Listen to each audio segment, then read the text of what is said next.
सभी स्टूडेंट पढ़ने जा रहे हैं एनसीईआरटी का 5.3 प्रॉब्लम नंबर 5.3 का कंप्लीट सॉल्यूशन लेने जा रहे हैं। चैप्टर है पदार्थ की अवस्था। एनसीईआरटी प्रॉब्लम नंबर 5.3 का कंप्लीट सॉल्यूशन विथ कॉन्सेप्ट हम बताने जा रहे हैं। ध्यान दिया जाए एक बार फिर से, इस क्वेश्चन को दो तरह से आप समझ जाइए। अवस्था गैस समीकरण का यूज करते हुए आपको सिद्ध करना है कि दाब घनत्व के समानुपाती होता है। तो यहां पर एक चीज ध्यान देना है कि दिए गए ताप पर मतलब ताप नियत है। तो सबसे पहले अवस्था गैस समीकरण या आदर्श गैस समीकरण PV इक्वल nRT से आपको स्टार्टिंग करना है, ये आप समझ लीजिए। और सिद्ध क्या करना है, तो सिद्ध करना है कि P समानुपाती होता है किसके, D के। दाब घनत्व के क्या होता है, समानुपाती। लेकिन शर्त लगा हुआ है कि P इक्वल nRT से स्टार्टिंग करना है। तो ध्यान देंगे सबसे पहले तो इस सूत्र में देखा जाए कि इसमें दाब है तो है P, क्या घनत्व है, नहीं है, तो घनत्व को लाना होगा। और घनत्व बराबर आप सभी स्टूडेंट पढ़ चुके हैं कि घनत्व बराबर द्रव्यमान बटा, अगर द्रव्यमान बटा आयतन का अनुपात कहीं मिल जाएगा तो वहां हम D ले आएंगे, यानी D का वैल्यू रख पाएंगे। तो सबसे पहले एक चीज जानिए, यहां द्रव्यमान घनत्व बराबर होता है द्रव्यमान बटा आयतन। क्या इस सूत्र में कहीं द्रव्यमान है, तो एक जगह है, कहां, मोल की संख्या निकालने में। मोल की संख्या, पिछले क्वेश्चन को देखा जाए जो हमने समझाया था पिछले लेक्चर में कि मोल की संख्या बराबर दिया गया भार बटा में अणु भार होता है। यानी दिया गया भार बटा में अणु भार को आप n के जगह पर लिख पाएंगे, और जैसे ही लिखेंगे तो यहां पर आपका द्रव्यमान आ जाएगा। तो आप घनत्व को ला सकते हैं। कैसे घनत्व को लाएंगे सीखिए, एक बार फिर से बता दे रहे हैं। मोल की संख्या बराबर दिया गया भार बटा में अणु भार होता है, और ये m दिया गया भार है और m कैपिटल M अणु भार है। तो यहां पर हम v को, यहां पर देखिए हम m को ला दिए v के जगह पर, और v को यहां सेंड कर दिए कैपिटल M के जगह पर। और लिखते ही आपको अब समझ में आ गया होगा द्रव्यमान बटा आयतन का अनुपात। और द्रव्यमान बटा आयतन बराबर अभी तुरंत पढ़े हैं क्या होता है। और अब देखिए यहां पर D दिखाई देने लगा, DRT। अभी भी अब आपको सिद्ध जो करना है उस पर अपना ध्यान बनाए रखेंगे। ये देखिए P बराबर D ऐसे ही रहने दीजिए, RT by M। RT by M में R जानते हैं आप लोग, R क्या होता है, गैसीय स्थिरांक, और M आणविक द्रव्यमान होता है। जो लोग आणविक द्रव्यमान नहीं समझ पाते हैं समझिए, CO2 का आणविक द्रव्यमान निकालना है तो 12 प्लस 16 गुणा 2 कितना आया, 44। क्या आपको पता है कि अगर इंडिया में आप 44 आणविक द्रव्यमान निकाल रहे हैं तो इंग्लैंड, फ्रांस, पेरिस सब जगह 44 ही रहेगा, कहीं बदलने वाला नहीं है। क्योंकि कार्बन का परमाणु भार 12, 2 ऑक्सीजन के लिए 16 गुणा 2, तो सब जगह सबको यही फॉलो करेगा। तो आणविक द्रव्यमान कहने का मतलब क्या है कि कांस्टेंट होता है, ये कभी बदलने वाला। तो ये कांस्टेंट आप लोग बोल ही दिए, और ये आणविक द्रव्यमान कांस्टेंट होता ही है। और क्वेश्चन में बोला ही है दिए गए ताप पर, मतलब constant into constant by constant, तो आने वाला मान भी। तो यहां P बराबर D, और पूरे के बदले में ये सारे कांस्टेंट को हम एक बार फिर से दिखाना चाहेंगे। यहां पर देखिए RT, ठीक है, और बाई M, और ये D है। तो P बराबर हो गया यहां कांस्टेंट पूरे के बदले में कांस्टेंट K डैश हम ले लिए। K डैश किसके बदले में आया है, तो आपके समझने के लिए हम लिख दे रहे हैं RT बाई M के बदले में K डैश आया है। और अब D हो गया। आपको पता है, अच्छे से पता है कि कांस्टेंट हटता है तो प्रोपोर्शनल आता है, और प्रोपोर्शनल हटता है तो कांस्टेंट। तो इस तरह से हमने साबित किया कि दाब जो है घनत्व की क्या होता है, समानुपाती। अब एक बार फिर से शुरू से अंत तक PV बराबर nRT समीकरण का उपयोग करते हुए साबित करना था कि दिए गए ताप पर दाब घनत्व के समानुपाती, या अवस्था गैस समीकरण का उपयोग करते हुए। तो PV equal nRT equal PV equal nRT। n क्या है, मोल की संख्या, यहां हमने मोल की संख्या बराबर दिया गया भार बटा में अणु भार लिखा। और अब RT, यहां पर V को हमने ला दिया M के जगह पर, और M को V के जगह पर शिफ्ट कर दिया। तो M बाई V दिया गया द्रव्यमान बटा में आणविक द्रव्यमान बराबर होता है घनत्व। जैसा कि आप 7-8 क्लास से जानते हैं, घनत्व बराबर द्रव्यमान बटा आयतन होता है। द्रव्यमान बटा आयतन की जगह बना लिया कौन, घनत्व। और अब उसके बाद इस M को इधर लाए तो RT बाई M, ये पूरा फैक्टर RT M तीनों का तीनों constant into constant bye constant. तो जब कांस्टेंट को कांस्टेंट से गुणा किया जाता है और कांस्टेंट से भाग दिया जाता है तो आने वाला मान भी इस पूरे के बदले में कांस्टेंट हो गया और ये कांस्टेंट हटा, समानुपाती सिद्ध हो गया। तो यही आपको सिद्ध करना है। आया समझ में से? अब यहीं पर आप एक टॉपिक पढ़ने जा रहे हैं, ध्यान से आप पहले समझ लेंगे उसके बाद लिखेंगे। आज के टॉपिक का नाम है काइनेटिक थ्योरी ऑफ गैसेस। पूरा टॉपिक शुरू से अंत तक समझाने जा रहे हैं, उसके बाद आप लिखेंगे।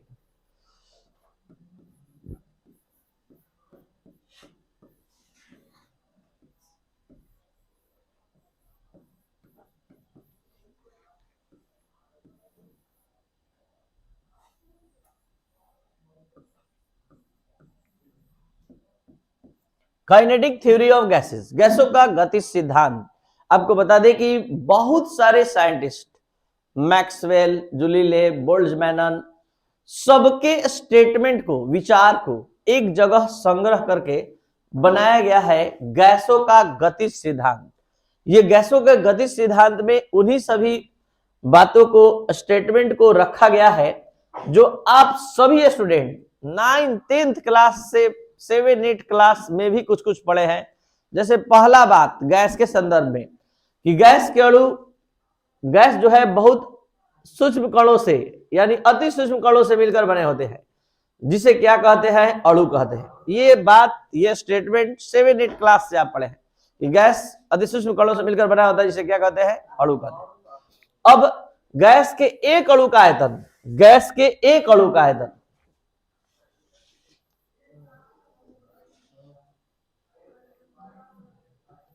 गैस के एक अणु का आयतन, ये एक पात्र है, ठीक है, और ये अणु है।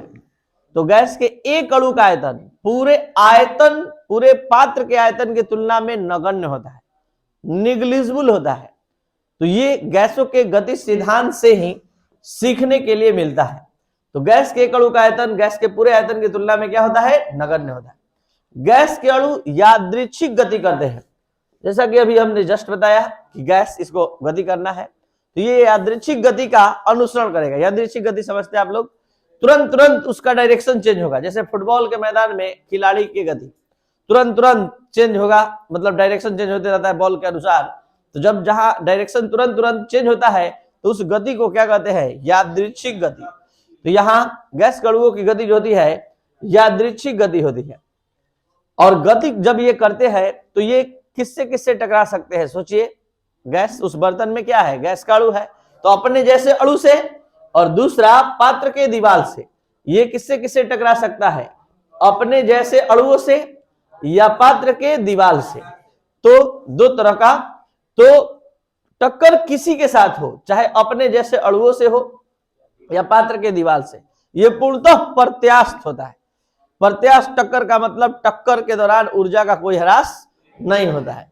अब गैस के अणुओं द्वारा जब आप समझते हैं कि गैस दाब उत्पन्न करता है, जैसे गुब्बारा में आप गैस भरते हैं तो गुब्बारा फूल जाता है, तो इसका मेन कारण क्या है कि गैस का अणु जाकर धक्का मारता है किस पात्र के दीवार पर। तो दाब जो उत्पन्न होने का मेन कारण है वो गैस के अणुओं के टकराने के कारण ही उत्पन्न होता है। तो गैस के अणुओं द्वारा दाब पात्र की दीवार से टकराने के फलस्वरूप उत्पन्न होता है। ये बात, ये स्टेटमेंट समझाया गया कि अणु जो टकराते रहता है बार बार, यही दाब का मुख्य कारण है। नेक्स्ट स्टेटमेंट जरा सा समझेंगे ध्यान से। अब जो मेन स्टेटमेंट अब हम समझाने जा रहे हैं ये सबसे ज्यादा समझने लायक है। गैस के अणुओं के बीच आपसी आकर्षण बल नगण्य होता है। आप लोग जानते होंगे कि ठोस, द्रव और गैस पदार्थ की 3 भौतिक अवस्था होती है। तो गैस के अणुओं के मध्य गैस के अणु गति के लिए स्वतंत्र होते हैं, आप कहते हैं। तो क्यों स्वतंत्र होते हैं? इसका मेन कारण है कि दो अणु के बीच जो आकर्षण बल लगता है वो एकदम नगण्य होता है। यही कारण है कि गैस के अणु गति के लिए क्या होते हैं? स्वतंत्र होते हैं। और लास्ट स्टेटमेंट जरा ध्यान से समझिएगा। आप लोग को गतिज ऊर्जा का सूत्र याद है? गतिज ऊर्जा का सूत्र होता है हाफ mv²। गतिज ऊर्जा का ये सूत्र आप जानते हैं। अब आप ही बताइए कि अगर दो ऑब्जेक्ट, एक 5 kg का है और एक 10 kg का है, 5 kg का है और एक आपस में टकराए, तो क्या कभी हो सकता है कि कोई 15 kg का हो जाएगा? या आप किसी से टकराएंगे तो आपका वजन मान लीजिए 45 किलो है तो आप 50 किलो के हो जाएंगे? नहीं। इसका मतलब है कि इस गतिज ऊर्जा के सूत्र में द्रव्यमान नहीं बदलेगा। कौन बदलेगा? वेग। कि आप अगर 5 किलोमीटर प्रति घंटा के चाल से चल रहे हैं या कोई ऑब्जेक्ट चल रहा है 5 किलोमीटर पर, तो उसका वेग में परिवर्तन हो जाएगा। तो इस पूरे में द्रव्यमान और वेग में कौन बदलने वाला है? वेग। तो जरा सोचिए कि गैस के सभी अणु का वेग अलग अलग होता है, तो हम गैस के संदर्भ में गतिज ऊर्जा का बात कैसे कर सकते हैं? हमको औसत गतिज ऊर्जा का बात करना चाहिए। यानी हम ये बता रहे हैं कि सभी गैस के अणुओं की गति भिन्न भिन्न होती है। तो जब सभी अणुओं की गति भिन्न भिन्न होती है तो निश्चित है कि गैस के संदर्भ में गतिज ऊर्जा का नहीं, औसत गतिज ऊर्जा का बात होना चाहिए। औसत गतिज ऊर्जा, क्योंकि वेग जो निकलेगी, हम यहां वेग जो यूज करेंगे वो औसत वेग का यूज करेंगे, और औसत वेग का यूज करके जब गतिज ऊर्जा निकलेगी तो वो औसत गतिज ऊर्जा कहलाएगी।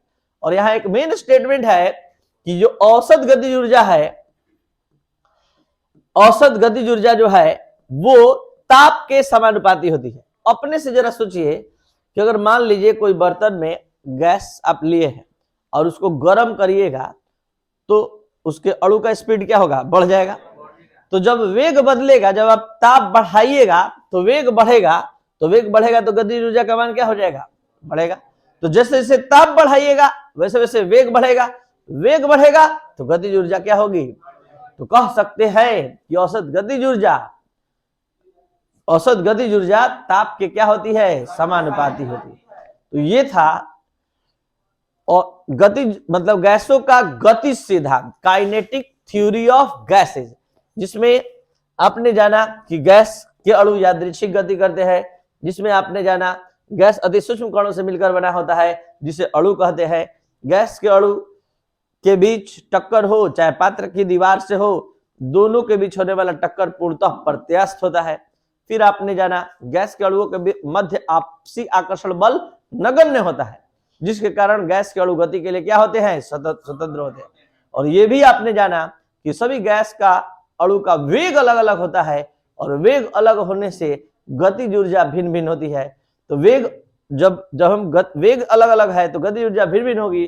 तो कभी भी गैस के संदर्भ में हम गतिज ऊर्जा का बात नहीं करेंगे, औसत गतिज ऊर्जा का बात करेंगे। और ये औसत गतिज ऊर्जा ताप या परम ताप की क्या होती है? तो ये था आपका आज का class kinetic theory of gases के लिए। नेक्स्ट क्लास में अब हम लोग आदर्श गैस और वास्तविक गैस वन डर वाल्स समीकरण के बारे में अध्ययन करेंगे। चलिए जल्दी से सभी लोग हेडिंग दीजिए, पहले इसको कंप्लीट कर लीजिए, लिख लीजिए इसका आंसर।